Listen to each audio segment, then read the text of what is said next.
Баршаңызға сәлем достар, менің арнама қош келдіңіздер. Бүгін біз сіздермен үйде қалған заттармен осындай дәмді тағам жасайтын боламыз. Ал ендеше кеттік. Ең алдымен етімізді турап аламыз. Менде үйде окорочка қалған. Егер сіздерде болмаса, онда басқа етті қоссаңыздар да болады. Егер ет мүлдем жоқ болса, онда қоспай қойсаңыздар да болады. Етімізді осылай турап аламыз алдымен. Турап алдық. Майымызды қыздырып алып, етімізді қуырып аламыз қызарғанша.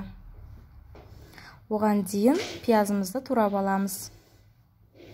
Бір пияз қоссаңыздар жеткілікті. Осылай кубиктап турап аламыз.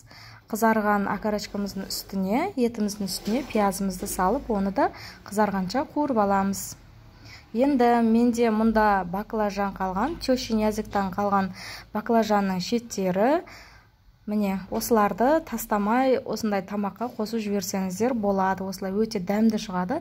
Және сода салаттан қалған помидорлар, осындай остатықтармен де өте дәмді тағам жасауға болады. Мусорға тастағанша.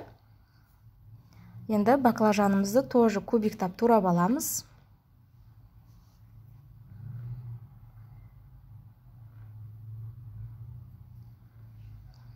Барлығын осылай турап аласыздар. Енді пиязымыз қызарғаннан кейін үстіне баклажандарымызды саламыз.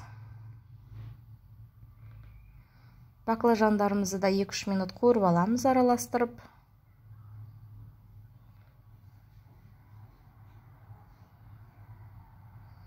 Баклажанымыз қызарғанша помидорларымызды да кубиктап турап аламыз.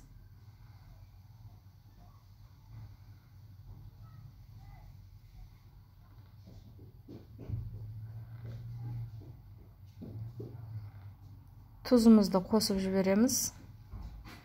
Араластырып, пісіріп аламыз.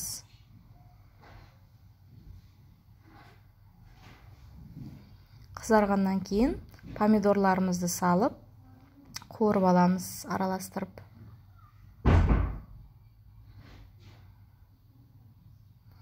Енді баклажан помидорларымыз кішкене қуырылғанша, укроптан қалған осындай укроптан жуан сабағы бар ғой, соны тоже тастамаңыздар. Оны да ұсақтап, турап тамаққа қоссаңыздар, өте дәмді шығады. Тамаққа дәмді, ерекше дәм береді осындай. Укробымызды салып, араластырып қуырып аламыз. Томатымызды саламыз.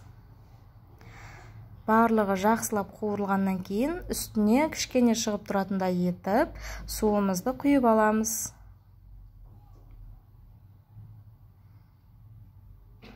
Міне құйып алдық. Енді отымыздың астын баяу қоямыз да, қақпағын жауып піскенше күтеміз.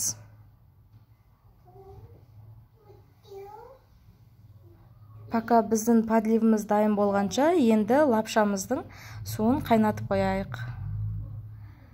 Міне біздің су қайнады. Енді кішкене тұз салып жібереміз.